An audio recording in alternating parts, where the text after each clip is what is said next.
Hello and welcome back to the Barrow Youth Academy career mode on FIFA 23. First of all, I want to say apologies for the length of time between the last episode and this one. As you might be able to tell in my voice, I'm ill. Again, but things have happened since the last episode. First of all, we have played a whole month. We're now in November. I've got highlights from October to come up. Secondly, a huge thank you to Cutsy for the shout out in one of his episodes of his Youth Squad Legends series with Stockport. So thank you to everyone who has come over from Cutsy's channel and subscribed and watched the videos. I hope that you enjoy your time here, and I hope that I can sort of live up to anything that Cutsy can do, because his series is next level. And because of that shout out, it means that I'm now closing in on 2,000 subscribers, which is mind-blowing to me. I did not expect to be saying that at this point in time. So if you're watching this and you're not subscribed and you like what you see, then why not hit that big subscribe button below the video, and you'll be able to see more of this content. Thank you as well for all your comments in the last episode as well, including the one for the Alan Gannon upgrade, which was green boots, high socks and red ankle tape. You didn't specify which boots, which is fine, so I've gone with these Adidas X, Adidas X Speed Portal Plus Game Data. Those ones. Red ankle tape is on, his socks are high, and also thank you to everyone who suggested countries to scout in the previous episode. I've now got them on a list, and I will go through that list for when I do scouting. But keep on commenting down below if you want to scout any countries and any specific type of player you want to scout for, because some of those comments did include specific roles, which I will adhere to as well. I will, for example, scout for a technically gifted player in a certain country if you ask me to. And also, just one more little bit of admin. I promise every episode will not start off with me explaining myself, but it is the start of a series. I want to talk about these three. I'm going to start phasing out the use of them, simply because they're too good. I'm gonna do, I guess, a rule that many creators do when doing this kind of series. I know Cutsy does it, I know Sparring DK does it as well. I'm not going to sign players or call up players that are over the rating of the highest rated player in the squad. Hopefully that all made a bit of sense. My brain's a bit of a mush right now. I can't speak very well, but here we are anyway. Let's get into the highlights for October. Started off this month with a game against Rochdale. Not the greatest game, this one, but we did take all 3 points thanks to this fantastic goal from Daniel Marsh. We then followed that up with 2 simulated games, first up at home to Stockport in the Papa John's Trophy, a game in which we lost 3-0 in the end and Alan Gannon got sent off, and then at home to Salford on the following Saturday in League 2. With Gannon suspended, we didn't have much midfield and we ended up losing 2-1, and Nijevic also got sent off, which is just absolutely perfect, isn't it? After that, it was back into action and back into league action with a game away at Wimbledon, and we started off brilliantly in the 5th minute thanks to a lovely power shot from Francis Shaboa, and in the end Jimenez made a string of fine saves, but in the end his resistance was broken, with Davidson chipping in first and then eventually Woodyard doing the exact same thing, and that was just a lovely chip. In the end we lost the game, but there was nothing we could do. Those 2 goals from Wimbledon were just absolutely brilliant. We then had a home game against Hartlepool, and thanks to a brilliant goal from Bent Farkas, our right back, and a goal from new graduate Lewis Duncan, we managed to get a 2-0 win at Holker Street. That was Lewis Duncan's first game and first goal for the club. We then moved on to Doncaster away, and this was the first game in which we played Patrick Bell in goal. It didn't start off well, but a nice goal from Daniel Marsh levelled up the scoring. He's been scoring a fair few in this month, but in the end, again, our resistance was broken. John Taylor getting the second for Doncaster, and we could have won it right at the end had there not been a fantastic save from Doncaster's keeper Bottomley. We only have 2 monthly scouting reports this month because of the fact that I stupidly brought back one of my scouts to fire him and then forgot that they came in transit, and you can't fire them whilst they're in transit. So I've only got reports from the Republic of Ireland and Northern Ireland for this month, but I will send the other scout back out to England. So we've got Thomas Sheridan, Tommy Coyne and Joseph Daly. They will all come into the Youth Academy because we still need the numbers at the moment. So there will come a point where I will not just call up anyone, but at the moment we need as many numbers as we can get. So we've got Liam Malone, who is a 47 to 63 rated with a great potential as well of 69 to 94. He could be very, very useful. Rory Marr, we might as well get him in.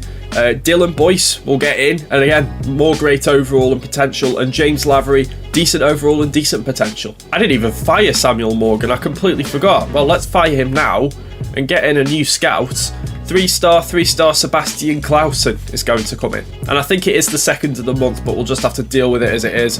He's going to go to England for 6 months because we've missed out on a month, and we're going to scout any, because that's what we were doing before. We've now just got a better scout to do so. We should see more players coming through as well. As you just saw, we had like 4 players per report there, whereas before we were getting like 1 or 2. That's because the scouts have got better experience. Joseph Daly, who we've just called up, is the left wing back. We're going to transition him to a right back because he's right-footed, and Rory Mara is going to go from right back to left back because he's left-footed. At least we're getting people who can play left back. Tommy Coyne again is left-footed and right back, so he's going to go to left back. I think we have our first centre back, ladies and gentlemen. Liam Malone is a CDM. It'll take him 2 weeks to become a centre back. He's 6'1", which is tall enough for me. I think it's going to be the same deal with James Lavery as well, who is only 5'11", but still better than nothing. Thomas Sheridan's going to be a left winger, and even though he's only got 36 finishing, I'm going to make Dylan Boyce a striker.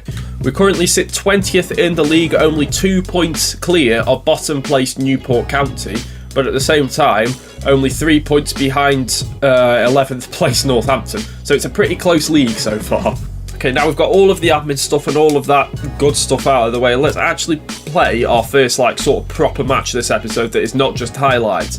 We're playing against Crewe at home at Holker Street. Quick change of the kit for Crewe, because if that's not a kit clash, I don't know what is. Got Malone and Coyne making their debuts. Barrow against Crewe Alexandra. We have got sliders on. We are playing on World Class with a baseline of the Operation Sport sliders with my own sort of testing done and sort of personalisation of it to make the game more fun.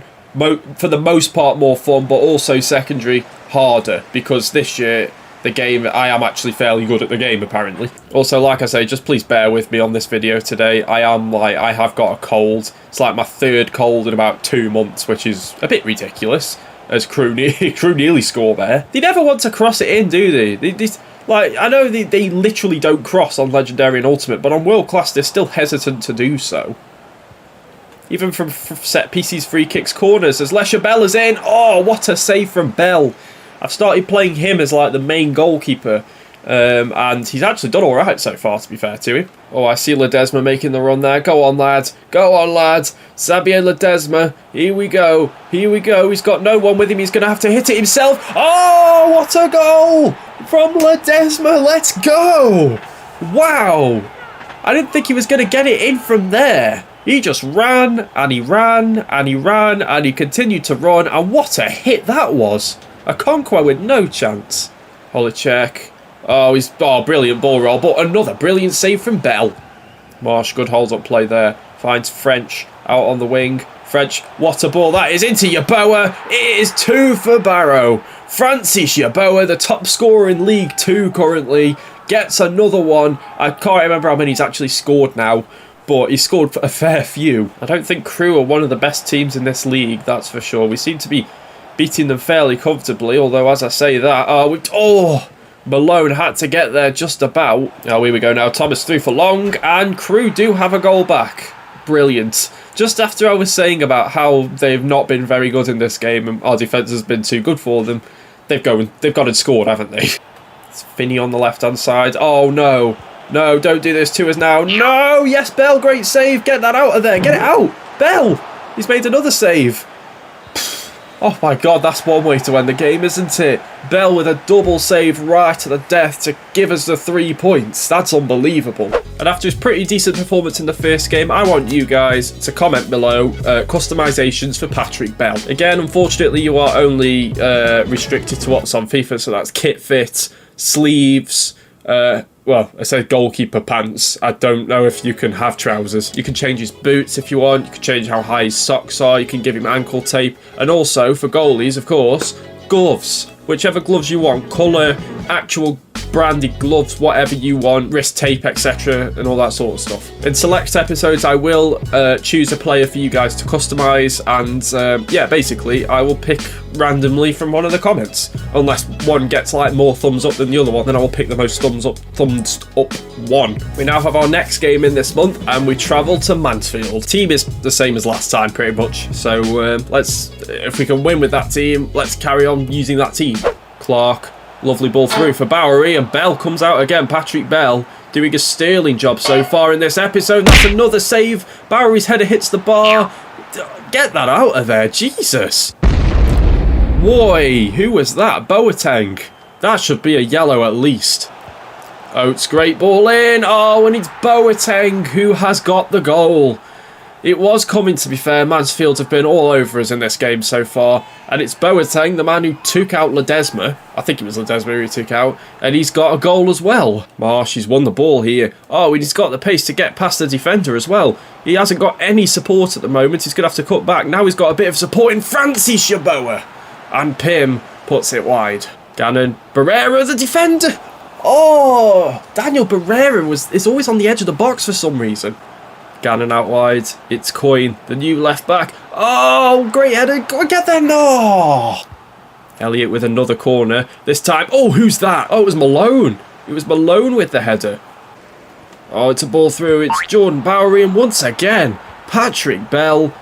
What a keeper he's turning out to be. He's only 47 rated. How is he making all these saves? I know I did turn off the goalkeeper slider to 70, but I turned the user one down to 60 as Stevenage it's not Stevenage, you idiot, it's Mansfield. They've got their second goal now. And now Mansfield coming forward again. Now McLaughlin crosses it in from left back. Gordon's header, and Bell has to tip it over the bar. Played it through for Lapsley. Is he going to play it across? No, he's not, but Bell's going to save it. And Boateng tries the shot again from the rebound. It doesn't go in this time, and that is going to end off the game for the 2-0 loss for Barrow away at Mansfield. It wasn't the greatest of games. We didn't play well. Well, Mansfield didn't really play that well, to be honest, but they were the better team on the night. Shall we play the playable highlights for this game against Walsall? It's a midweek game, so I would have simulated it anyway. But let's do the playable highlights, shall we? Oh, no, you don't. Oh, jeez. Oh, no, that's not good. Apparently, this is part of the Walsall solo run, by the way. Oh, we've got a Barrow attack. Let's go, then. Come on, then. The ball's on its way to Gannon, by the looks of it. Here we go. Let's try and get this right, shall we? What a jinx that was. I'm sorry, but this is a better position than the Walsall solo run, and you're calling this a Walsall attack.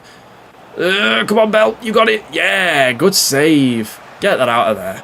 Oh, geez. Right, okay. I didn't realise there was more players there. Yes, Bell. We'll still make it work, though. We'll still make it work. Watch. Ready? Marsh. Here's Kai French. Gonna hit it himself. Why not? Oh, we're not gonna get a corner out of that, are we? No, we're not. It's just gonna be full time, and it's gonna be 0-0. Here we go. This is where we could sell these players in January, technically. Real Sociedad are interested in taking Alan Najevic and a loan-to-buy deal. We've got to negotiate the buying bit, but we'll do it. I put Najevic and Jimenez up for loan. I forgot about the loan-to-buy completely. I'll just be very conservative and up it to a round number of 4 million. And fingers crossed Real Sociedad agree that, and they have done. So Alan Najevic will leave in the summer. He'll leave on loan in January, but he'll leave in the summer for 4 million. Final game of this episode, and we are heading to Harrogate Town. Here goes Francis Yeboah. Oh wow, he's found the space brilliantly. Finds Ledesma. Here is Gannon now.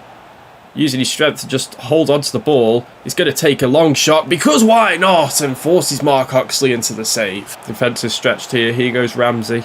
Malone with the strength. He's 81 strength. Thompson. Oh, he's played it in the middle. Muldoon. Oh. Harrogate take the lead. Jack Muldoon with the goal. Oh, no. It's a ball through for Muldoon again. Bell saves. He needs to get back, though. Oh, no. Dooley puts it in from the rebound. Bell did make another save there, in fairness. He took it away from Muldoon's feet, but it went straight to the feet of Dooley instead. And the limbs are real at Harrogate. Well, there we go. It's another 2-0 loss, this time to Harrogate Town. That's 2 in a row now in terms of full games that we've played. And yeah, we're starting to look a little bit tired, a little bit sort of like we are falling behind a bit now, I think. You can tell that our team is just not quite up to the same level as the rest of League 2. We haven't got a loan to buy for Jimenez. We've only got a loan from Brighton. Can you negotiate a loan to buy from a loan, or can you only go from loan to buy to a loan? No, you can't propose a loan to buy. That's annoying. Or actually, no, you know what? I'm ending negotiation. I want a loan to buy. Frankfurt have as well. You know what? Yeah, sure. I've just completely gone back on everything I've just said, but, you know, here we are. We have got monthly scouting reports now, though. The first one back from England from our new scout, Sebastian Clausen, brings us back Brandon Green, who is a goalkeeper. He's 15 years old. we'll call him up. Oliver Pope, who is 17, we'll call him up, and also Albie Winter, whose overall does not look great, but we'll work with it. Well, that's a bit annoying. He's got a great overall and not so great potential. We'll still call him up though. This is Republic of Ireland, by the way. David McBride, we're just going to simply reject him. He's never going to be good enough. And Kyle Nolan, oh hello, James Connolly. He could be a centre back. He could definitely be a centre back, and one that goes straight in the team. Got some great potentials in this one. Keith Clark can get straight released. So we've got Ben Walker, Dylan Quigley, and Shane McDonnell. We are going to call up, well, all three of them if we can. Oh, we have position changes to do in the Youth Academy. James Lavery is about to go from a CDM to centre back. Goes up by 4 overall. That's always nice. Thomas Sheridan goes up to 48 from becoming a left winger. I think we're now in a position where we can get rid of the lowest rated players and the lowest potential players. We have a full 18-man squad of Youth Academy players. So now I think we can start getting rid of the not so good players like Angus Hutchinson, unfortunately. This is James Connolly, the really good £900,000 player. He's already 63 overall as a CDM, and I'm going to make him a centre-back. He's going to be like 66 rated or something at centre-back, probably. We can now also call up Bryn Cook to the first team squad. He's been on our youth squad. I think he was on the first report. The first report to come from Wales anyway. He's now finally 16 years old, and we now have an actual decent left back. Looks like we're going to have a very Irish and Northern Irish flavour to our centre backs in the end, because we've got James Lavery, who's just converted, and then we've also got Shane McDonnell, Kyle Nolan, and James Connolly all converting to centre backs. But that's going to be it for this episode of the Barrow Youth Academy Career Mode on FIFA 23. If you guys enjoyed it, make sure to slap that like button down below. Subscribe if you like what you see and you want to see more, and if you don't want to miss a video, hit that little bell next to the subscribe button and you'll get a notification whenever I upload. But until next time, thanks so much for watching and peace.